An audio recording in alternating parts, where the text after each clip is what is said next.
नमस्कार, मैं श्रेया और आप देख रहे हैं बातें यूपी की। मैं हाजिर हूं उत्तर प्रदेश की 10 बड़ी खबरों के साथ। शाहजहांपुर में 2 मई को गंगा एक्सप्रेसवे की हवाई पट्टी पर राफेल, मिराज और जगुआर विमान उतरेंगे। सुबह 9:45 से 10:30 बजे तक एयर शो होगा। नाइट लैंडिंग के चलते कटरा जलालाबाद मार्ग शाम 7 से 10 बजे तक बंद रहेगा। सीएम योगी मौजूद रहेंगे। 250 कैमरों से निगरानी होगी। स्कूली बच्चों, एनसीसी व विशिष्ट अतिथियों के लिए बैठने और सुरक्षा की व्यापक व्यवस्था की गई है।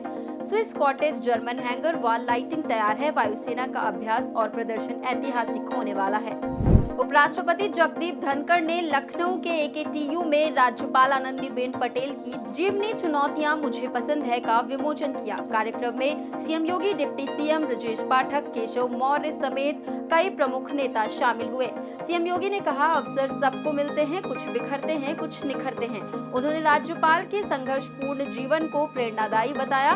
पुस्तक के 14 अध्यायों को उन्होंने समुद्र मंथन के 14 रत्नों से जोड़ा। महाकुंभ में उपराष्ट्रपति की उपस्थिति को ऐतिहासिक बताया गया। किताब को लोकतंत्र और जीवन की दिशा देने वाली कृति कहा गया। अब बढ़ते हैं अगली खबर की ओर। वक्फ कानून संशोधन के खिलाफ बुधवार यानी 30 अप्रैल रात आगरा के मुस्लिम इलाकों में 15 मिनट का ब्लैक आउट किया गया। All India Muslim personal law board के आह्वान पर मंटोला, शाहगंज, शहीद नगर, नाई की मंडी सहित कई बस्तियों में रात 9 से 9:15 बजे तक घरों और दुकानों की लाइट बंद रही। विरोध शांतिपूर्ण रहा, लोग घरों में ही रहे। पुलिस ने गश्त कर निगरानी की। शांति व्यवस्था बनाए रखने के लिए स्थानीय संगठनों ने भी सहयोग किया। डीसीपी ने बताया कि स्थिति पूरी तरह नियंत्रण में रही और कहीं कोई विवाद नहीं हुआ। 1 मई से आर्यावर्त बैंक, प्रथमा बैंक और बड़ौदा यूपी बैंक का विलय होकर उत्तर प्रदेश ग्रामीण बैंक बन गया है। अलीगढ़ की 74 शाखाएं और क्षेत्रीय कार्यालय अब इसी नाम से चलेंगे। ग्राहकों की सुविधा जस की तस रहेगी, लेकिन डिजिटल बैंकिंग और ऋण वितरण में सुधार होगा। बैंक का सालाना कारोबार 5,258 करोड़ है और खाता धारक 15.76 लाख। अब 26 जिलों में बैंक की पहुंच होगी। पुरानी चेकबुक मान्य रहेंगी, लेकिन भविष्य में खाता संख्या बदल सकती है। नाबार्ड की निगरानी में ग्राहकों को बेहतर सुविधाएं देने की तैयारी है। इसी के साथ अब बढ़ते हैं अगली खबर की ओर। मेरठ के एमआईटी कॉलेज के छात्र सागर गुप्ता ने सौर ऊर्जा से चलने वाला स्ट्रीट एयर प्यूरिफायर बनाया है, जो 2.5 पीएम जैसे खतरनाक कणों को हटाने में सक्षम है। ये प्यूरिफायर बिना किसी ईंधन के सोलर पैनल और बैटरी की मदद से काम करता है।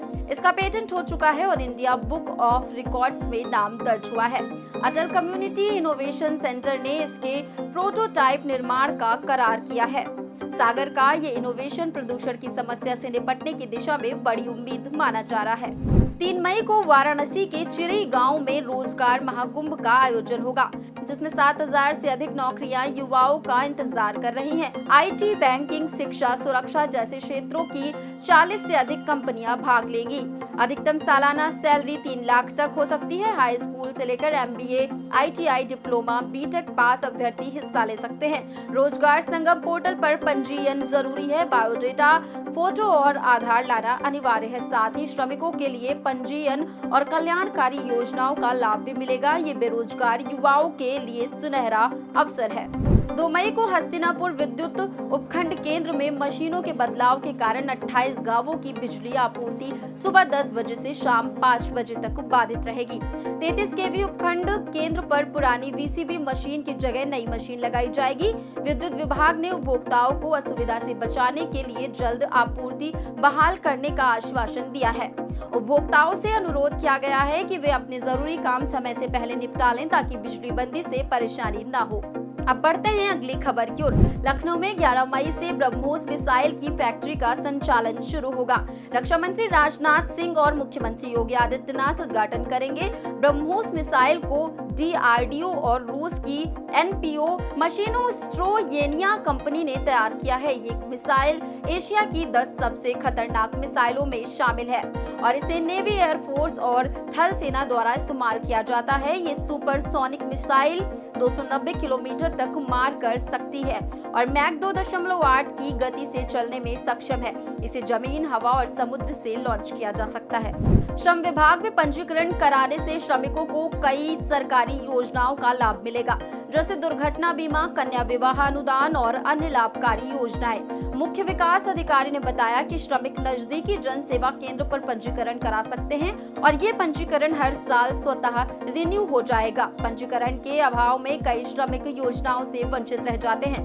मनरेगा समेत श्रम विभाग से जुड़े सभी श्रमिकों को पंजीकरण कराना अनिवार्य है, ताकि वे बेहतर रोजगार और सरकारी योजनाओं का लाभ उठा सके। अब चलते चलते एक नजर डाल लेते हैं उत्तर प्रदेश की मौसम की ओर। उत्तर प्रदेश के 60 जिलों में गरज चमक, तेज आंधी और बारिश का अलर्ट जारी हुआ है। मौसम विभाग ने वज्रपात की चेतावनी दी है। अगले एक हफ्ते तक 40 से 50 किलोमीटर प्रति घंटा की रफ्तार से हवाएं चल सकती हैं। तापमान में गिरावट होगी। लखनऊ, प्रयागराज, वाराणसी, गोरखपुर, कानपुर, मेरठ समेत अधिकांश जिलों में मौसम बिगड़ा रहेगा। वैज्ञानिकों ने पश्चिमी विक्षोभ, बंगाल की खाड़ी से आई नम हवाओं और चक्रवातीय परिसंचरण को कारण बताया है। लोगों को सतर्क रहने और मौसम संबंधी दिशा निर्देशों का पालन करने की सलाह दी गई है। तो ये थी दिन भर की 10 बड़ी खबरें। ऐसी ही खबरों को देखने के लिए देखते रहें और करते रहें बातें यूपी की। धन्यवाद।